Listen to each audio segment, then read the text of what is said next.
note Yep. the additional, Yes. the change, okay.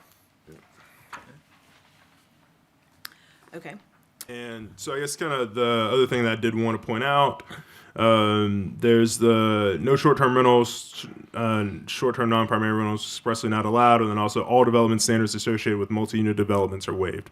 And so those are the big ones from the planning side. And so technically, since this property cannot be subdivided due to deed restrictions, it is a multi-unit development, but naturally, like I said, naturally, we're just going to waive all of those because it's not a traditional one. It's not a garden-style apartment or anything. These are really just multiple homes on one lot, and that is because they cannot subdivide the property due to the deed restrictions. thank you. This rezoning to PUD does require a public hearing. I'll open that at this time if you'd like to come forward and speak.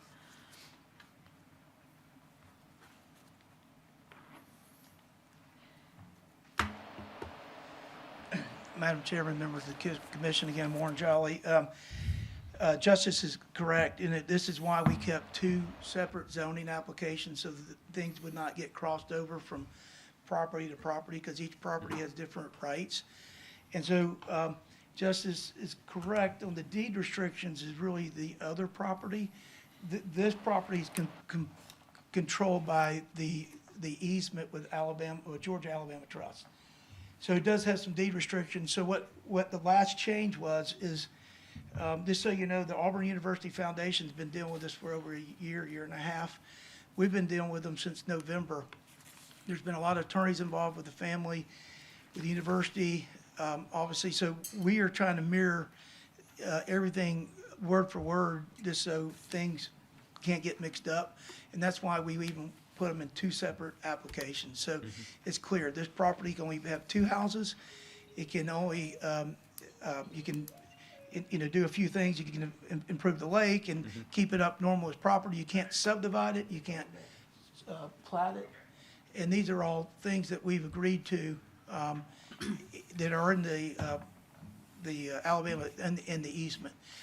So if there's any other questions, we would appreciate you to approve it with Justice's changes with the red line markers. Thank you. Thank you. Would anyone else like to come forward and speak on this agenda item? Seeing no one, will close the public hearing. Commissioners, questions, comments, motions? Move to With- approve, oh, sorry, With the change. with the change, yes. Move to approve RZ 2026-006 with the amended change to item 4 under governing conditions. Second. Yep. That'll work. Okay, thank you. I have a motion and a second. All those in favor? Aye. Any opposed? Thank you. All right, Noble Hall core property PUD. All right, so if you could just go ahead and go to the site plan of it. There we go. All right, perfect. Okay, so this one is actual Noble Hall property, 54 acres. Actually has Noble Hall on it, has the 3 existing houses. So as you guys see, just kind of the gray are the existing buildings that are to remain, and then the white are the proposed buildings. So like Mr. Jolly stated, they're going to build a couple more houses, or it's really just going to be their own personal property. So here's kind of how the uses of this break down. So obviously the big thing on the property, I think the most prominent feature of the property is obviously going to be Noble Hall. And so to preserve that and preserve the view shed, there are conditions that maintain that. Nothing is supposed to sit in front of Noble Hall, no structure. So really just kind of maintain the view shed. And then they also are going to turn the barn quasi-perpendicular to the road, so the barn's face doesn't really take away from the prominence of Noble Hall as well. And so they have, I guess kind of getting into the details of it, they have, I'll let Mr. Jolly kind of explain kind of what they can do, whether they can demolish, keep, and those things. But from a use standpoint, these are going to be used as single-family homes. There's also the ability to use this as an event space, but a private event space. So event space through Auburn University, and also if Mr. Jolly wants to host any private events, but this is not going to be bookable through a third party. It's not going to be a wedding venue or anything like that. This is just going to be set up for private events, like I said, through AU and then also through Mr. Jolly. So from a use standpoint, this is really going to be residential, and going to have some agricultural uses as well, so they'll be able to have farm animals. I know some people, some commissioners did mention the hunting. And so this was one of those rare instances where even though this is a PUD, the desire was for this to maintain rural uses. So rural uses such as agricultural uses, raising animals, things like that, and then also the hunting aspect as well. And then the event space. And like I said, private, non-bookable, won't be bookable through a third party or anything. Just really something that owner's discretion, also kind of working in conjunction with Auburn University to host these. And so this one is much more the historic preservation one. Mr. Jolly, and they did prepare a PowerPoint where they kind of have renderings, kind of talk about some of the extent of the things they're going to be doing. From a zoning standpoint, it's almost secondary to what's happening with this PUD. A lot more of this work really gets started kind of talking with codes and inspections around, some of the things are historic, can't ever really be brought up to code, but they are repairing them, working through them on that regard. That is where the meat and potatoes of this PUD really does kind of lie. Like I said, a lot of this, one of the main conditions, obviously Noble Hall can't be raised or destroyed, must be maintained in perpetuity. So, like I said, this one's much greater emphasis on the historic preservation of the actual site. Deed restrictions can't be subdivided. As you guys see, with this current layout, they're looking at taking off the entry on Shelton Mill Road for the Guthrie House and then consolidating that into the bigger loop that is around Noble Hall. But yeah, so like I said, historic preservation focused PUD, and really kind of like we've kind of stressed, the PUD is open really for a lot of possibilities. This is one of those rare instances where they're historic preservation focused one, land conservation focused, and really just kind of mentioned on the last one, would not have been possible under any other zoning district in the city. And so it's a good thing that we had a PUD to make this possible, really kind of restrict development. The overall total dwelling units on this property is going to be 7 that they possibly could build, and so that's 7 on roughly 54 acres. Just once again, going to maintain the rural character of this and take I guess in the face of a lot of development pressure on Shelton Mill Road, taking 118 acres or so, just kind of out off of really kind of out from development. So that's what this is. So if you guys have any questions, be happy to answer them. So this is the same, we have amendments to governing. Yeah, so yeah, great point. Okay, so there are these, so it's number 1 and number 3, and then I guess I also wanted to amend, I guess, the 5th condition that's in the staff report where the greenway easement needs to be dedicated to the city, and so really just kind of making a little more specific. So greenway easement kind of south of the creek, pretty much. So that condition, I guess I'll update it in the council staff report that it needs to be, the greenway easement needs to be dedicated to the city south of the creek on the property on the southern boundary line of the core property. And so that'll be an amendment for that one. So the presented amendment for governing condition number 1, governing condition number 3, and then governing condition number 5, that the greenway easement needs to be dedicated to the city south of the creek. Okay. Okay, thank you. This rezoning to PUD does require a public hearing. I'd like to open that at this time. If you'd like to come forward and speak.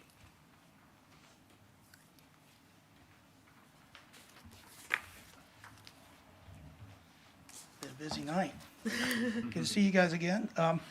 This is really a fun thing to be involved with. I don't know if you know all the history of Noble Hall. It was built in 1854. So, it was indoctrinated into the historic places from the federal government. It's Henry Foster architect, Greek Revival architecture. If you ever not seen it, it's really a phenomenal house. It's really 4 main rooms with a hallway, 12-foot ceilings. It's got windows that open up as doorways to the porches. So it's really, I'll show you some pictures of this stuff in a minute.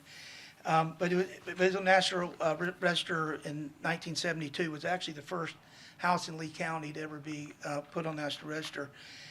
So the main thing about the property is restoring the house. Just a little history. My wife and I have restored several houses. We have a house in downtown Charleston that we restored that was one of the most photographed houses at the corner of Church and Atlantic Street.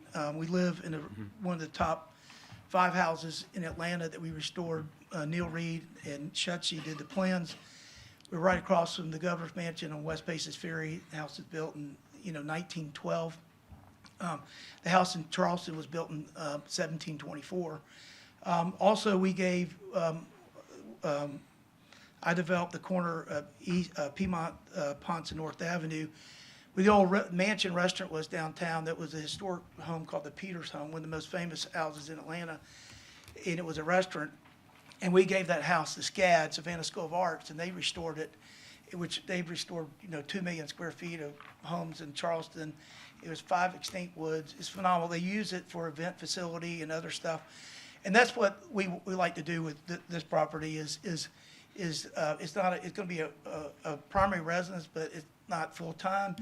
Where the university, we're doing videos on the restoration of the property through several departments at Auburn University. It can be used for other stuff. The idea of the event stuff could be, there's a lot of events that have been taken with like the nursing, the Blue Jean Ball and stuff like things.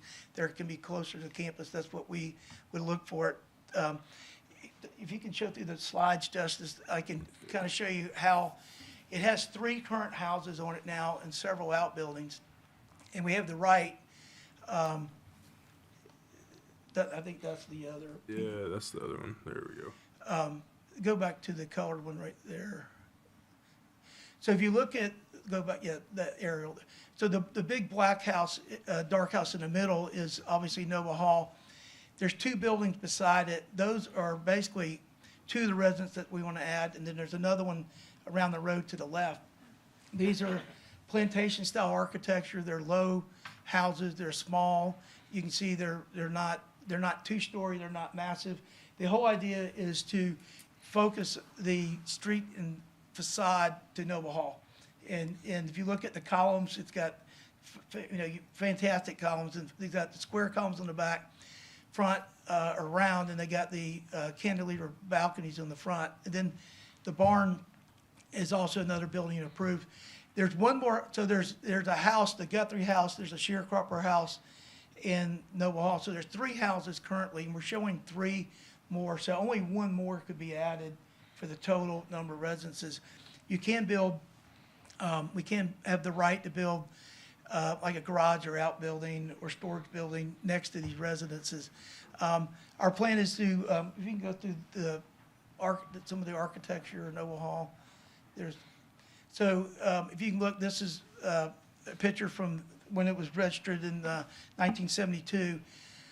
You can tell like things like the fireplace, the detail in the fireplaces, they're just straight up now. These are things that we would restore. There's been a back stair added on the back, so scroll up a little bit more.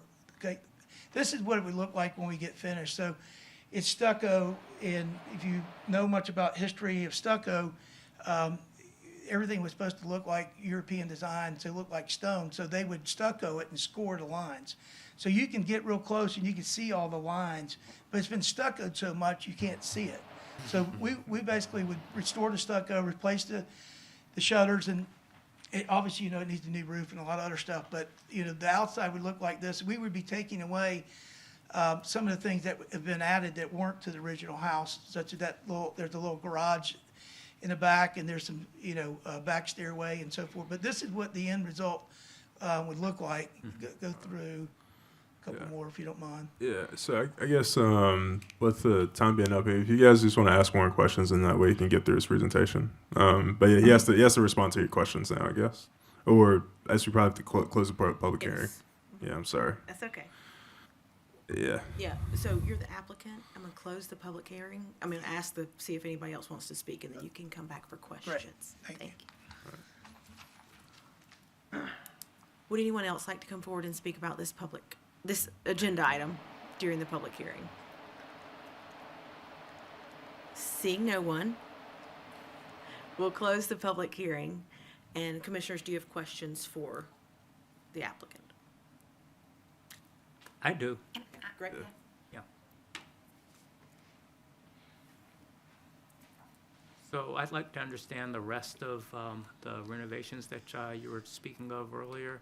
And then the second question that I have is, how is hunting going to work on that property with the proximity towards Shelton Mill Road, Okay, the first question you want to know about, about the renovations as you were Okay. speaking. so, obviously, if you haven't, there's some pictures I'd like to show, if you can show those, Justice. so Oh you yeah, can I guess see. these should be. So I guess if are there pictures at the very bottom? I'm sorry? Yeah, there. Oh yeah, here Yeah, we go. we'll go- There yeah. we go. So you can see, it has, these old houses had inline gutter systems. And so you can see the cornice detail. So this one's been failing for probably 20 years. So what's happened, all the water's been running inside. So the house has 4 main fireplaces, that are, they're stacked up, so there's 8 total. So water's been getting this house. It's a solid masonry house. So all the perimeter walls and all the main interior walls are all masonry, about 18 inches thick. You can see some of the cantilever, go through there, Justice, some of the outdoor pictures. So you can see the water, what's happened. So you really got to take the whole cornice, and what you have to do is take pieces down and re-mill them to the same size and get new wood to be able to put back, because they don't make this stuff anymore. You can't buy it. So you have to kind of mill it and be careful with, holding the columns up as you take the roof off. So the whole roof, because the roof has failed, I didn't want to show you pictures inside, but half the ceiling on the second level's come in. And so, the floor's been protected. We've worked with Auburn University Foundation. We got tarp, dehumidifiers. So part of the issue with this house is somebody needs to get to it pretty quick, and so that's what been getting drug out. But obviously you've got mold, you've got other things, all new electrical, all new HVAC, all new plumbing. I mean, pretty much all that has to be done. And then we're also restoring all the secondary houses. This is what one of the little guest houses would look like. So, small architecture, metal roof, but there's a cookhouse, there's a kitchen house, and so a couple well houses. So we're also restoring those buildings, but our main focus is to start the house, and we have a timeline with the university that we have to start that. As far as the hunting, it's allowed now, but basically, it would be rifle hunting, it's just bow hunting, it could be squirrel hunting because they're getting your attic, but it's just having hunting rights, Right, right. Did that answer your questions? I think so. Ms. Hubbard? What is the timeline you have with the university that you mentioned? I'm sorry? The timeline that you mentioned that you have with the university? Well, hopefully if things goes through, we'll be closing in, probably early July, middle of July. And we would be starting, we got like 90 days to start. And so, we're working with John in, permitting and things like that. There were some issues that we had to work out with fire. We've worked those issues out. We've already have sewer approval to the site. Everything's on septic tanks, sewer's across the creek. We've already got it designed from Brett Bassman to bring sewer across the street so we can put everything on sewer instead of septic, because we don't know where it is, and it's obviously probably not working, So, so those type of things, we've done a lot of that work already. So we're ready to go as soon as we can get started. Any other questions? Thank you. Thank you. Well, I'll move to approve case RZ 2026-007 with amendments to Governing position. governing conditions 1, 3, and 5. And 5 should say, Yeah, so I guess so 5 currently says the greenway easement needs to be dedicated to the city, and the amendment will make it say the greenway easement needs to be dedicated. South of Right. creek The on the property. greenway easement south of the creek needs to be dedicated to the city. So Second. I have a motion and second. I'd like to restate the motion. Okay. Motion for approval for RZ 2026-007 to include amendments to the governing conditions of 1, 3, and 5 that will now say the greenway easement needs to be dedicated to the city south of the creek. Yep. Motion and a second. All those in favor? Aye. Any opposed? Thank you.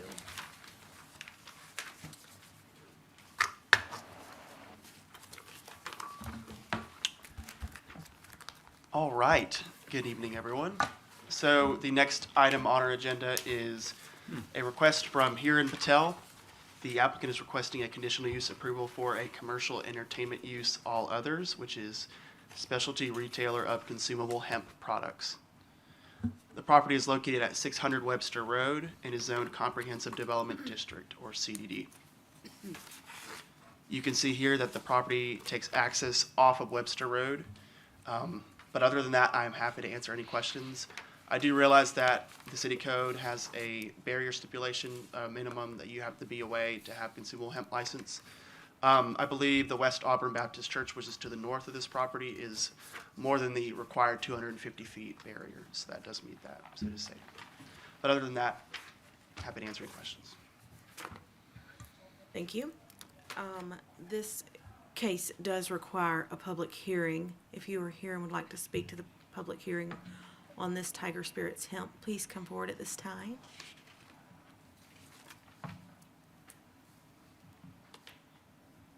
Seeing no one, I'll close the public hearing. Commissioners? So the question that I have is, when does the zoning amendment go into effect for hemp products? Tuesday. By Tuesday. Yeah, so next week. So, like I said, so on all of the rezoning amendments are treated as rezonings, or map amendments, text amendments, they're all treated the same. And so they come to you all, and then they must be published again for a full 22 days, pretty much kind of in between the meetings. So normally it's about a 60-day time frame. And so this conditional use is being heard under the all other stipulation, but was still subject to the barriers set forth in city code that was already approved a month ago. Okay. And so those zoning changes do take effect Tuesday night, should they be approved by the city council. Great. Any other questions? Wait a minute, so are we creating a non-conforming No. situation? No.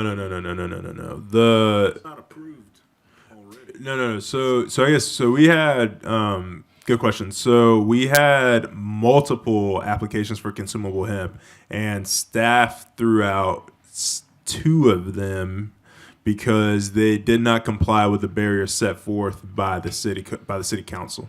And so this would comply with the zoning ordinance, the future zoning amendments, and this complies with the city code. And so ones that did not, like I said, we're not allowed to move forward. This is just being heard under the conditional use, all other cases now. Okay. All right. I remember that conversation. Okay, Okay. commissioners? Move to approve case CU 2026-019. Second. I have a motion and a second. All those in favor? Aye. Any opposed? Thank you.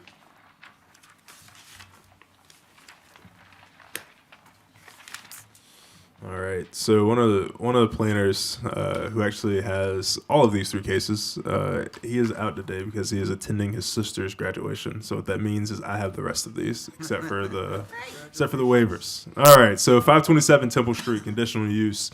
So this is a request for a recommendation of the City Council for approval of performance rights initial use. This is a triplex on Temple Street in corridor redevelopment urban. So this is kind of one of those last kind of north-south streets before you get to Dean Road on Opelika Road. On the north side, the biggest condition just kind of associated with this one is that should this be approved, and I guess kind of in the future, like with the redevelopment, not associated with this project, but would be associated with projects to the north of it. That if we would require Washington Court to connect to Temple Street due to the renewed Opelika Road plan, and that they would have to reconfigure their access to remove access from Temple Street and then take access from the future of Washington Court. But this is a triplex, 3-bed development, no structured parking, all surface street parking. associated with this property. There currently is a church to the south of it, and then there are a lot of other business uses down there, almost quasi, not industrial, but I'd say just kind of like just kind of on that fringe line down that street. And then also across the street, just kind of where those long boxes are, those are storage units. Then also a tow truck area over there. So, I mean, adding residential over here. The mix of uses currently, like I said, is a litany of commercial uses and kind of low intensity industrial things like that.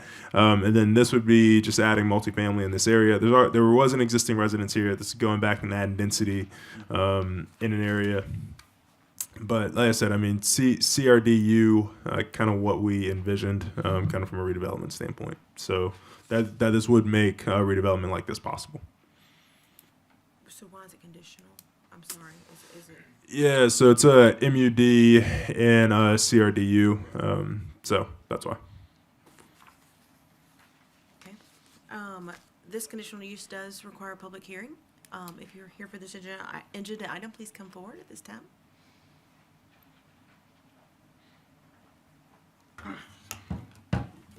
Good evening, Commissioners.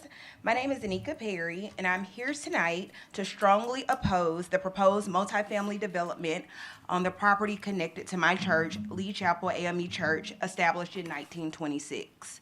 This church is not just another building to me. It has been my church home since I was a child, and I'm now 39 years old. For decades, this church has been a constant source of faith, community support, and stability in my life and the lives of many others. I am also a veteran, and even while serving away from home, I would travel back from my military base whenever I could just to fellowship at this church. That is how meaningful this place has been to me and to countless families in this community. This church is part of people's history, identity, and support system. I ask that you look beyond this proposal as simply another housing project and instead evaluate the broader impact this development would have on an established community institution and the surrounding area. Logistically, this development simply does not make sense for this location. The surrounding properties are primarily commercial in nature. There is a business directly behind the proposed development and storage units immediately across the street. This is also a dead-end street, which already limits traffic flow and accessibility. Adding a residential development in the middle of surrounding commercial property creates concerns not only about compatibility, but also traffic, safety, congestion, and long-term quality of life for future residents and the existing community. This church serves as the true community anchor. It provides not only worship services, but fellowship, outreach, mentorship, support during difficult times, and a place where generations of families have gathered together. Approving a multifamily development in this space raises serious concerns regarding traffic congestion on a dead-end street, parking overflow into surrounding areas, pedestrian safety, increased strain on infrastructure, incompatibility with the surrounding commercial properties, and disruption to the existing character and function of the church property. Many elderly members, families with children, and individuals with mobility limitations rely heavily on safe and accessible access to the church. Any reduction in functionality or accessibility creates a direct hardship for the congregation and the community that this church serves. I also ask the commission to consider the precedents this approval would set. Once land connected to long-standing community institutions is lost to overdevelopment, it is rarely recovered. Growth and development are important, but they should not come at the expense of places that have faithfully served communities for generations. Responsible planning is not only about adding density, it is also about preserving the institutions and space that help keep communities connected, supported, and stable. I respectfully urge this commission to deny this proposal and protect the long-term interests of the church, its members, and the surrounding community. Thank you for your time and consideration. Thank you. Please sign in. Right. Thank you.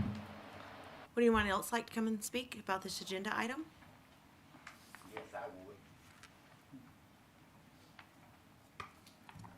My name is Auburn. That church. Your address, please, sir. My name is Alfonso Carter. I address the community and all like that. Your address, where you live. I live in Lochapoka, Okay. but I was a member of that church. I moved to Lochapoka. But my forefathers, my uncles, my great uncle, my great granddad, They built that church with their hand. And then when Mr. Hill moved, we were offered that money, that land. But yet and still, with the members we had, we didn't have enough to pay for it. But yet and still, you know, here y'all is gonna build something over there. Do you know how, do y'all measure what you call the length of that building? Our line stand right there at that telegraph pole. That's the end of our line. Now, how can you get in there and you're gonna take away our parking space and all like that just to, you know, to build something over there? You know, it don't make no sense. But yet and still, I know community and then progress got to go on, right? But yet and still, consider that church. It's a long-standing church. And you know, like you build something now, you know, you ain't got no fence to go there. You never tell who gonna move over there. And next thing you know, everything will be thrown around everywhere over that way. That's a church. That's a sacred ground. Consider that, if you don't mind. Thank you. Thank you, sir. Please sign it. Would anyone else like to come forward?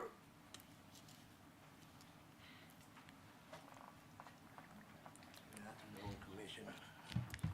My name is Dwayne Carter. I'm a member of Lee's Chapel. I've been there almost 75 years. I'm 76 years old now. What's your address? 969 Pleasant Avenue, Auburn, Alabama. Thank you. But I've been at that church my entire life. And with y'all putting this house there, we are gonna be, the students or whoever move over there, our land gonna possibly be messed up on weekends when they have football games.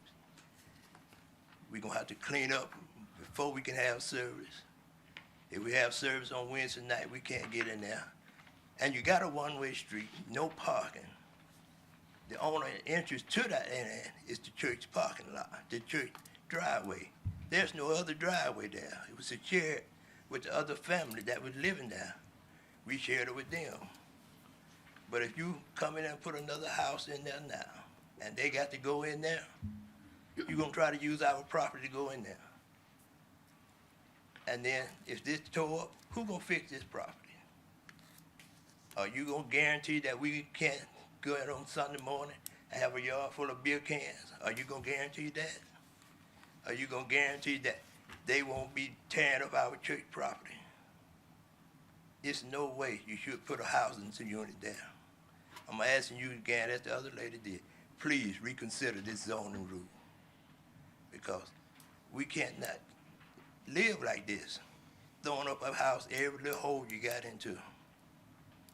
And you can look at the city of Auburn doing now, on the black area, everywhere.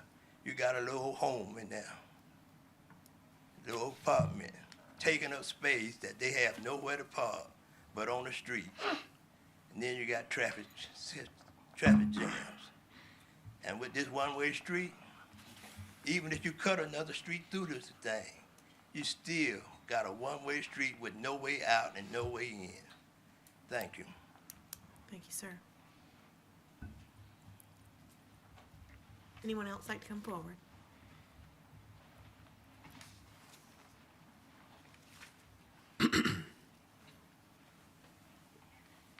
Say good evening to the council. Good evening. I'm the pastor, Lee Chapel, African Methodist Episcopal Church is in the 9th District, state of Alabama. Our prelane bishop is Julius A. McAllister. I want to thank. And your name and address, sir. My name is James Parker, Reverend James Parker. My address, I live in Phoenix City. I was assigned to the church. I've been there about 3 years. And everything that the members are saying is true about the community. The church was established a while ago, and what we were looking at was growth. This was sort of dropped on us. No discussion with the developer or even the landowner, the person that owned the land. We were looking at growth in the community. We are looking at trying to assist Auburn in their growth in the community. We are a minority in the community, and we want to reach out to the community in a way where we can be in touch and help everybody grow together. Being relatively new here in Auburn, and what the members are saying, since they are residents of Auburn, we had ideas of growth. The house that was there was condemned, and I don't know how long it had been there. The 3 years I was there, I came to church one Sunday and buzzers was around the house. But what I'm saying is that the property is an asset to us, where we can develop it as well as those developers that are trying to put the multi-unit there. It's a place where we can have community activities. It's a place where we can help Auburn grow and develop. The space that I'm looking at, or the area, I don't know how many units they intend to put there, but it won't be too many.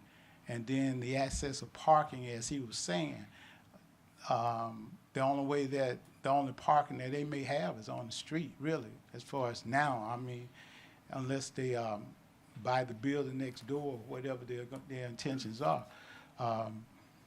And we just have a rejection to the whole project because of the church, the history of the church, and we feel that we can help Auburn progress in a way to where everybody can come together and get this resolved. And if not, be honest with you, they can donate the process. They can donate the property to the church as an act of goodness for the community. Amen. So that is what we're looking at. That's why we're here. That's why we're coming together to ask that the council or the planning committee of Auburn reconsider what's about to take place, or we can either come to a negotiation about the property in such a way to see what we can do together to try to resolve this issue. Thank you, sir. Please stand. Anyone else like to come forward and speak on this agenda item?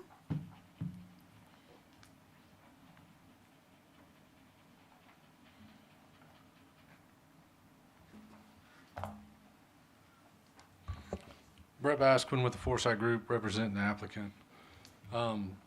So the proposed use is 3 units.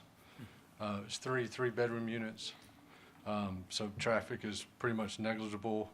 The development, as you can see on the site, has been surveyed. That's our development. That's our property.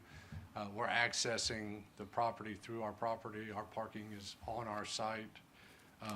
We're not having to park in the street. We're actually overparked by one space for visitors, so we're overparked on that side. In regards to the recommendation on the conditional use, if Washington Street was connected through, that would come through on our northern boundary there, and so our drive would just turn on to their drive, so that's not an issue there. But happy to answer any questions if you have any. I just wanted to clarify those items. Thank you. Thank you. Anyone else? Okay, at this time, I'll close the public hearing. Thank you all. Commissioners, questions? Yeah, I have a question or two. Can we look at a plat where you can see the buildings around this? Oof. There's at least, there you go, that'll work.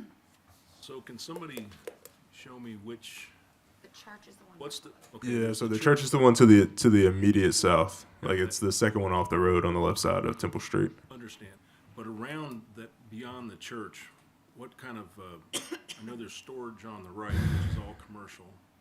What's on the corners? That's a commercial little strip mall, right? Yep.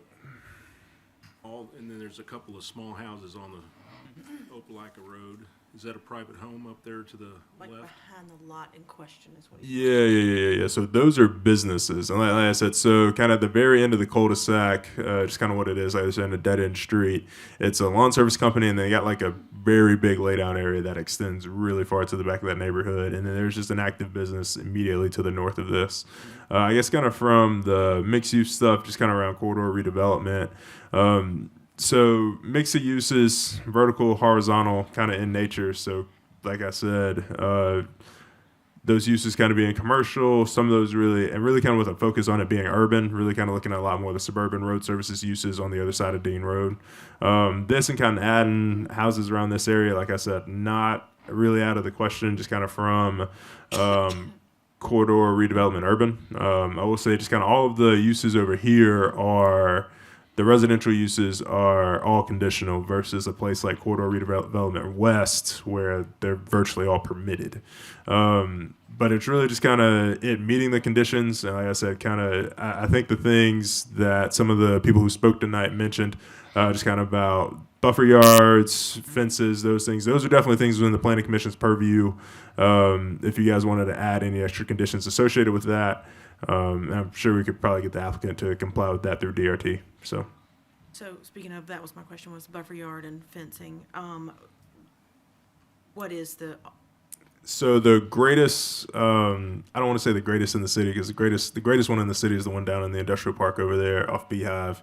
Oddly enough, like the Great Wall of Auburn, of like this 12-foot fence, and it's like 70 feet. It's massive. NCRDU? Yeah, so I mean, you could probably get like 20. I want to say I think the greatest is probably 20 feet, and then we could probably put like a Type 2 fence, Type 3 fence, and so that's a pretty big 6-foot opaque wood fence where they really wouldn't see. I guess one of the things, just kind of knowing the developer, I mean, we probably have a conversation with them, just kind of about the tenants, really kind of staying on them about, trash pickup and those things like that, make sure that they're not on the church's property. But yeah, I mean, you guys would totally be within your bounds to make the condition of, the greatest buffer yard, and then also kind of a Type 2 fence associated with it as well on their south boundary. One more question. Is CRDU 5 unrelated? Yeah, I want to say it is. Yeah, Yes, yeah, it it is. is. Yeah, all the CRDs are. Okay. Yeah, except for CRD West, west of Donahue. Is CRDU zone for 5 unrelated? Okay.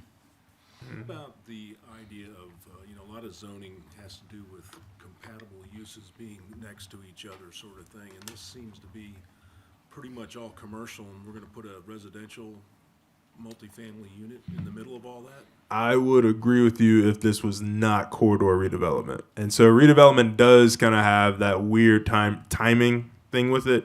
And so when you have parcels that, and I just kind of, this is kind of the theme across all of our corridor redevelopment places, where what the zoning districts contemplated and really kind of was a North Star was assemblage, that some of these properties would, if they decided to sunset, that they could then be assembled as a whole, and then sweeping parts of it then could redevelop. But then if you just have, kind of piecemeal redevelopment where there's one property where it happens because, it's somebody that own all of it, then it does look like, well, this doesn't really make any sense, but it's the newest thing. So that does tend to kind of happen in redevelopment. Like I said, the corridor redevelopment does contemplate and does support a mix of uses, horizontal and vertical. So it doesn't all have to be one mixed-use development where there's ground floor commercial and the residential above. There can be commercial in places and then residential in other areas.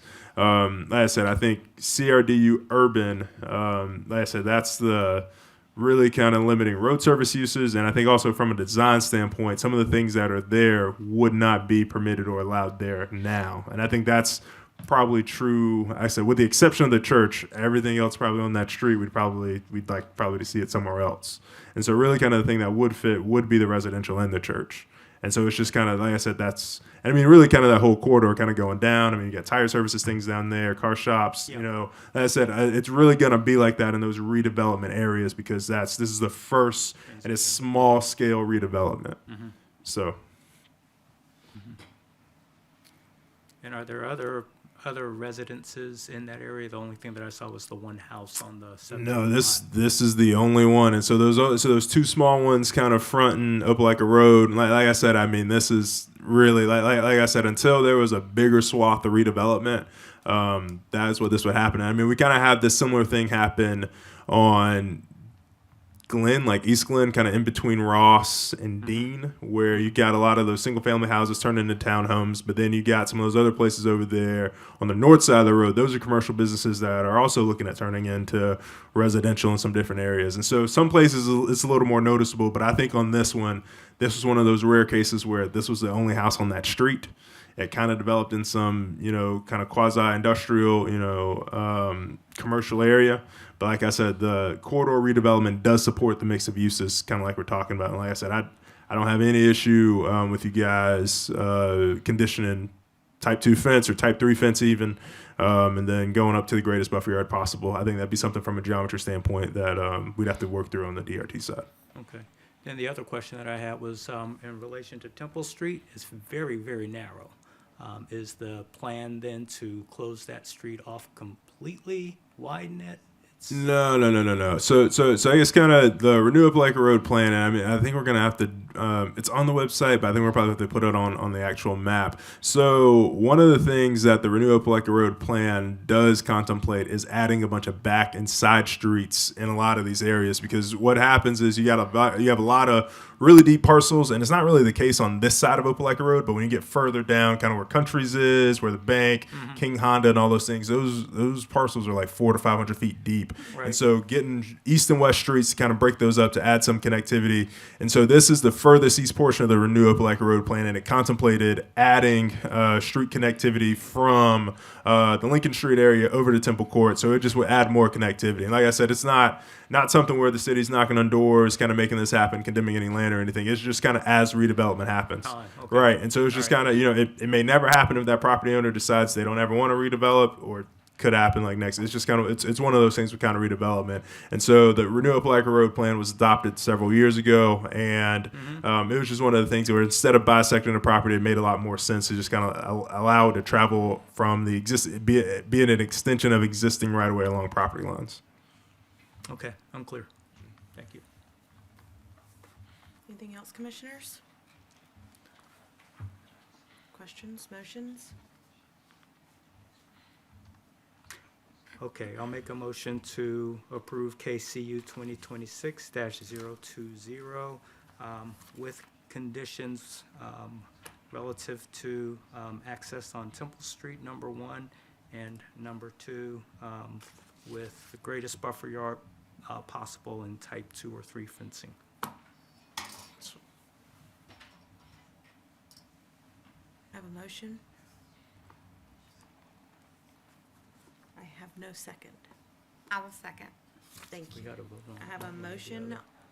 on the floor for approval with additional conditions. Question?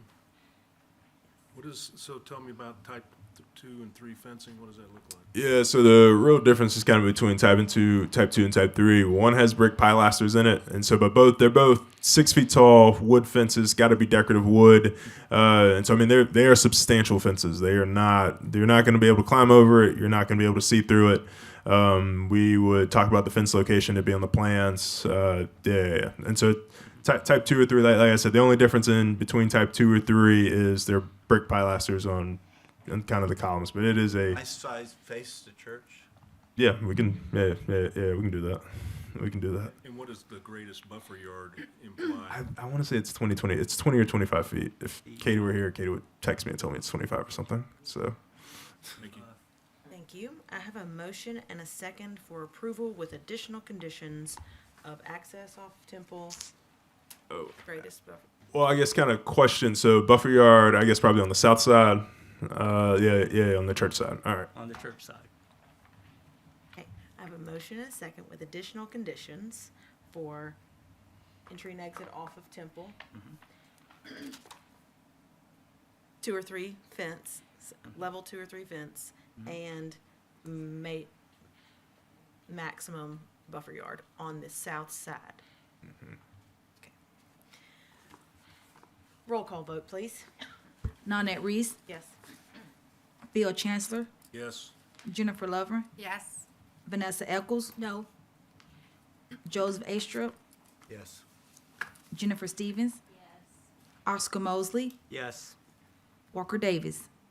Yes. Thank you all. All right. Conditional use for contractor buildings. I'm gonna pause for just a second so I can hear you.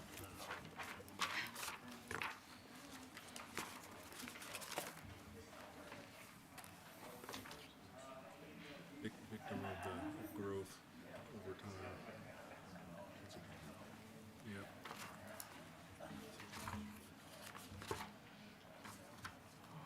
I suspect that was all. Thank you.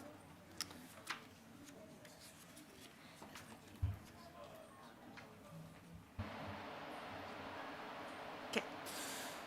All right, contractor buildings, 1009 Country Club Drive. So this is for a recommendation of the City Council for conditional use approval for commercial support use contractor storage.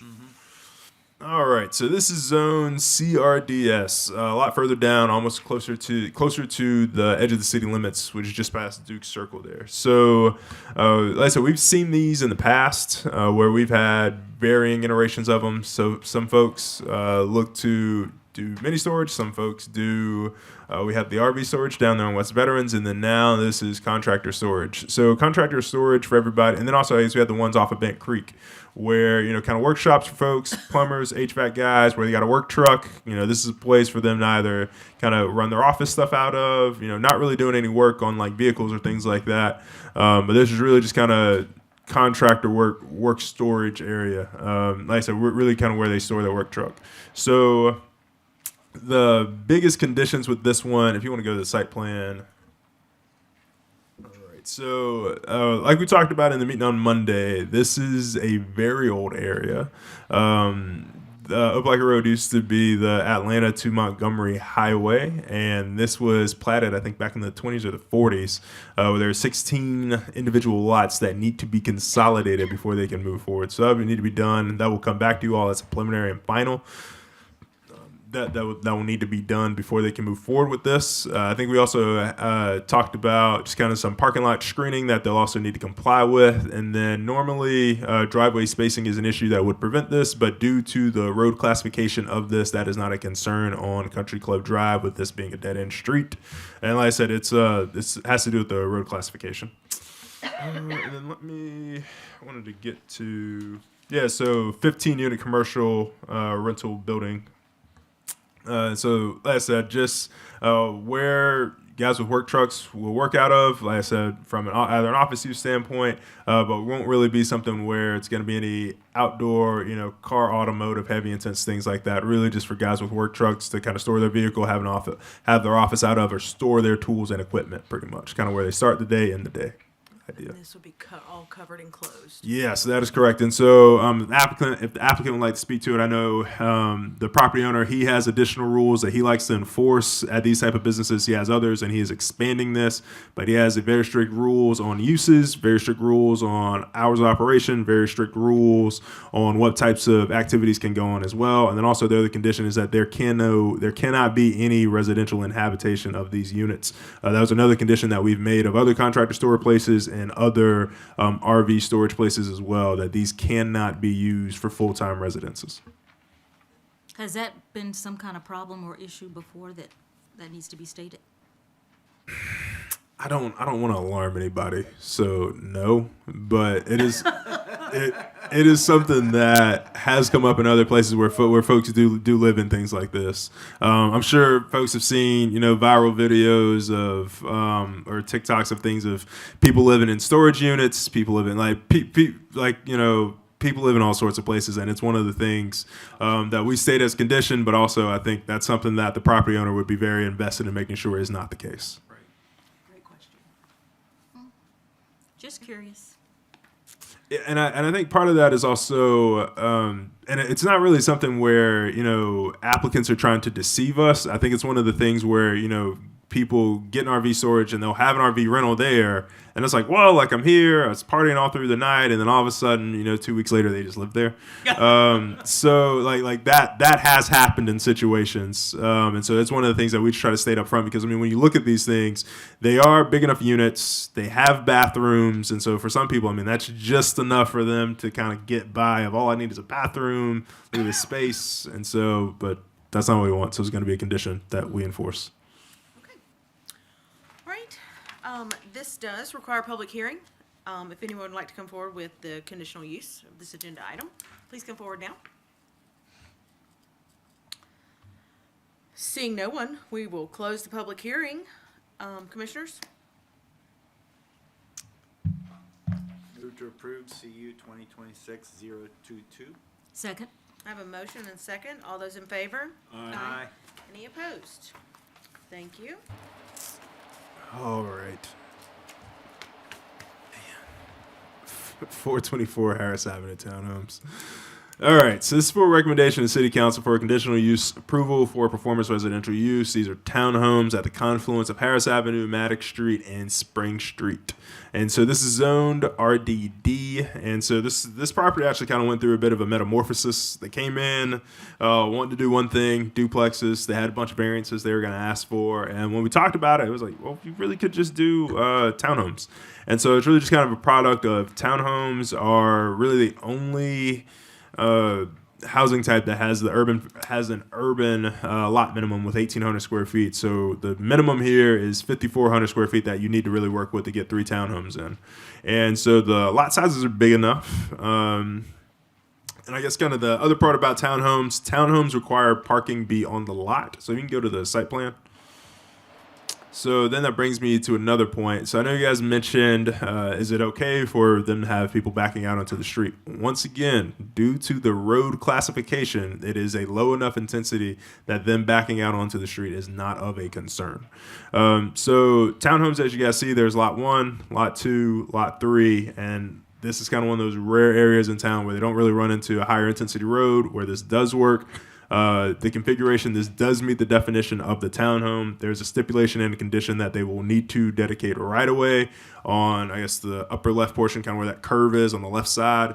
If we don't have it on the aerial, you can't really see it on this one, but they will need to dedicate right away. Part of the road is on their property, and so it'll just need to be dedicated at some point to kind of clean this up. But that will not affect the lot minimum of lot 1. It is plenty big enough at 2,900 square feet, has 1,100 square feet to spare. But yeah, so all the parking will be on site, like it's required from the townhome, meets the definition of the townhome. And like I said, due to the 1,800 square foot lot minimum, the 5,400 square foot lot minimum for these 3 units makes this sufficient, and was the compromise that we worked through with the applicant and they worked through with staff. So, and as before you, and then it's also the density of RDD. I think it's one of the things that sneaks up on people. 16 dwelling units an acre, 5 unrelated. Our RDD is dense. It's a lot happening. And a lot of things are allowed over there. A lot. Okay, thank you. This conditional use does require a public hearing. I'd like to open that at this time if you'd like to come forward and speak just about this agenda item. Seeing no one, we'll close the public hearing. Commissioners? I'll move to approve case CU 2026-023 Harris Townhomes. Second. I have a motion and a second. All those in favor? Aye. Any opposed? Thank you.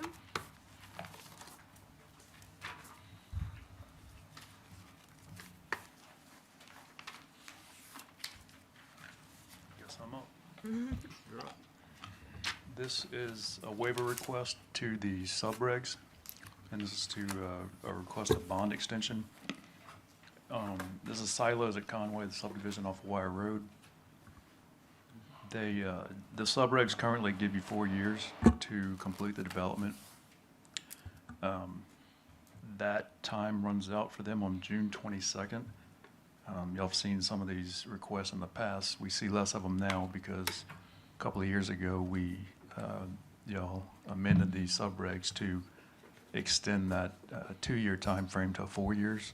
So we kind of quit getting these, but this one has been going on long enough where they are approaching that 4-year limit. Their original request had 12 months in there. We feel like that's too long and aren't really in favor of that, especially considering this development's pretty much built out at this point. We've spoken with the applicant. They have a punch list of the items that are remaining to be done out there. We got some feedback from them today on their schedule, and they feel like they can be out there within a couple of weeks, within 2 weeks specifically, to get started. So we would be in favor of extending the bond as long as it's not too long. So I think in the staff report, I recommended if we do extend it, consider only going up to like 3 months. 90 days, okay. Thank you. And you said this is 100% complete built out, right? Completely built or just all permits pulled? Or all No, I COs? mean, there are houses out there. I mean, yeah. It is 100% Okay. completely built. Bond extension, public hearing. Oh. Yeah, Says so yeah. on the If it says so, yeah. I know, it says says, it's I supposed to, don't right? think we've done that in the past, so that's why I was asking. Okay, so this does have a public hearing, if anyone would like to come forward about a bond extension at Silos at Conway. I'll open that at this time. Seeing no one, we'll close the public hearing. Commissioners? Couple of questions. At what point was the punch list established? It was requested by the applicant prior to us issuing the punch list. So we issued it within 24 hours. So basically Which 2 was- weeks, Which was when? which was Date-ish. probably about the 10th, I believe, or something equivalent of that. But it's an item that is known that if you're complete, that you have a deadline. So it's not an item that relies on us. It's, are you ready to commence? Are you ready to close it out? We can provide that punch list within 24 to 48 hours, irregardless. So I rode through the development with the inspection manager, and we can respond within 24 hours to any request by any developer. But in my opinion, this has been done for a while, and we've got stuff growing through the curb and gutters, and there's people living in this community. What's the hardship that's involved here? That has not been communicated to me, other than at this point that they are trying to schedule contractors to be on site. So related to that and related to the punch list, have they given a schedule of how long it will take them, broken down by, in some fashion? I do not have a letter to mobilize from a contractor from the developer, so we're being told via email that they would be on site within a couple weeks to start the punch list. That doesn't necessarily mean paving. Within the email, they said up to 2 months based on mobilization. Okay. Meaning if they can't get anybody to do the work, we're gonna kick it out further. Okay. Or request to? Request. I guess we're here where we are, but having this happen again is not a good idea. I mean, how do you keep this from happening in the future? We extended the amount of time to 4 years. He's been completed for, I don't know how long, but it's complete. Why isn't it done? And how do you, what do we have? Is there a tool that we have somehow that can keep this from happening next time? We thought this tool would help. I know, that's where I'm going. Related to that, my understanding is the recourse is that the city comes in and that's what Does we the work. discussed Monday and does the work, which is not Charges them, what I yeah. think the city wants to do. Correct? Not ideal, but it is a condition of development. There are some conditions in the subdivision regulations that preclude, like, any future requests come before you. You don't proceed to the next step, or you don't go through any additional phasing until this has been handled, or, you've addressed it. The city would actually call upon that and complete the work, because that is a public right-of-way. That public right-of-way is incomplete at this time. It is missing a wearing surface, which is primarily my concern. Right. And the longer that it sits without a wearing surface, the cost will continue to go up based on the deterioration of the subgrade that's presently out there. And so should the city have to take on the work, the bond would basically reimburse. Is that right? That's correct. And the longer you go, the harder, the longer you go, it costs more money, is what you're saying. You got a certain amount of bond that's out there. And if you keep going farther, all of a sudden you're paying more than what the bond can reimburse you for. That's correct. That's Well- not right either.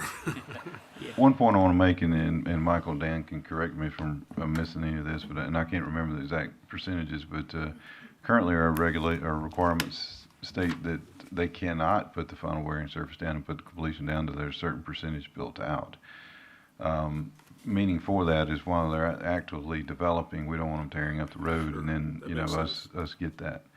However, you know, we've had some issues in the past and recently and through discussion with staff, we've proposing some changes to where there will be a requirement that, you know, once they get a certain percentage done, they will need to finish that. And then, you know, then they'll have the ultimate timeframe. Is that correct? But that's So- not in place now. That's not in place now, but it is in our proposed changes that we hope to be bringing to the council within the next couple of months. You know, one thing that you know, we can fall back on and is once they finish all this work, and of course, you know, to Michael's point, you know, the longer they wait, the more work they're probably going to have to do in order to bring this up. If there's other damages to what's, you know, below the ground, you know, they still got a year warranty period on it once they do Yeah. this work. Yeah. So it's not ours until a year after they finish it. So from our standpoint, you know, it's you know, it don't become ours until a year after it's finished. Our frustration is dealing with the public who are living out there who are having to, you know, live in this unfinished condition, and they've paid for that Right. amenity. So Yeah, and I may have missed this part, but what was the reason why the developer hadn't finished?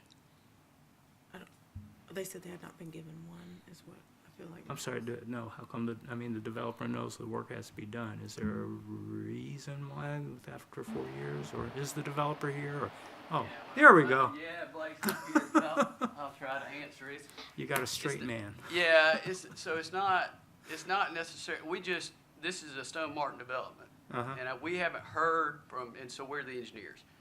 And so we manage that part of it. But I guess they hadn't gotten any complaints from the people that live out there, else they would, you know, have hopped on this and finished it. Mm-hmm. But we can finish this in 3 months, easy, and so we just ask y'all to Okay, give us a little more time. all right. So we still don't have a definite reason why it wasn't completed. Like, Not really. I mean, you know, we don't like the developer. I mean, the house builder doesn't like to finish things, put the wearing surface on until it's fully built out. And I think there may be 1 or 2 lots out there that still aren't built out, but we do like to wait. Now, this one's just gone on a long time, but so I wouldn't say there's a reason it hadn't been finished. It just hadn't, but we'll hop on it and finish the punch list. And we just got the punch list April 22nd, I think. So, Thank you. all right. Okay, commissioners.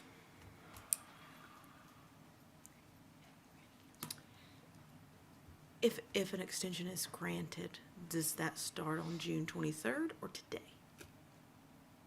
It would, I mean, the way it's read, it would extend the 4-year timeline, so June 22nd plus.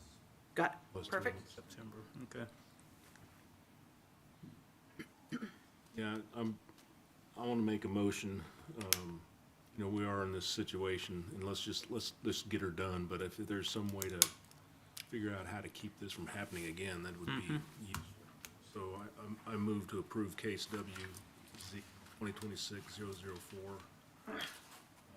subdivision bond extension For how long? for 3 months. Second. I have a motion and a second for a 90-day/3-month extension. All those in favor? Aye. Any opposed? no, Thank you.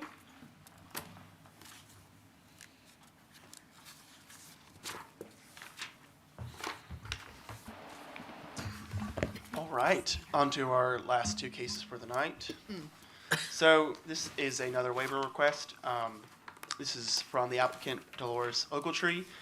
This request is to allow subdivision regulation lots containing less than the minimum required 1 acre for lots outside the Auburn city limits, but within the planning jurisdiction.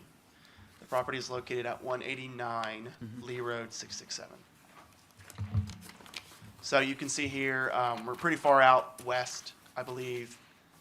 Here's MLK Drive at the top over here. I think this might be Beehive Road. It's not really labeled. But as you can see, well outside Auburn city limits, but it is kind of touching the planning jurisdiction. So. All right, so the discussion around this waiver request is that we have a request for a subdivision plat to come in, and what they're wanting to do is they're wanting to subdivide a 2-acre lot right down the middle. So right now, this is the proposed plat if it were to come in right now. You can see that there's a line drawn from the top to bottom that would divide the 2-acre lot into about 1 acre each. So it would work just fine. Now, where we run into some issues is where, it's not an issue, but Lee County is wanting to request 30 feet of right-of-way from the center line of Lee Road 667, which would take about this area highlighted in red away from these 2 lots if they were to be subdivided, getting them down to about 0.98 acres. So this is why the waiver is being requested to allow that. And with that, I'm happy to answer any questions. Thank you. Subdivision waiver request, as it requires a public hearing. So I'll open that at this time. If anyone would like to speak on this agenda item. Seeing no one, we'll close the public hearing. Wait, are you getting up? Oh, I'm sorry. I'll open the public hearing again. I'm sorry, I did not see you. Make a move. Gotcha. I'm the one requesting this subdivision. With this subdivision, with what Lee County is wanting I to need do. your name and address, I'm please. sorry. My name's Cade Cabral, and I live at 2155 Wedgwood Court, Auburn, Alabama. With this subdivision that Lee County, or that I'm requesting, and that what Lee County is requesting, it will only take about 675 square feet from the lot where we will be sitting on. And like it was mentioned before, will be dropped down from 1 acre to 0.98. The woman that is selling this property, her father, she's inherited this property. Her father had subdivided about 7 lots in that area, and we were mind blown away when we were each 3 square feet above the 1 acre requested. So we were like, God's blessed our efforts, that's great, but I just don't know if it was going to make a difference for me to mention anything. I just wanted to share that, but that's all. Thank you. All right. Thank you. Appreciate it. Please sign in. We'll close the public hearing again at this time. Commissioners? Move to approve WZ 2026-005. Second. A motion and a second. All those in favor? Aye. Any opposed?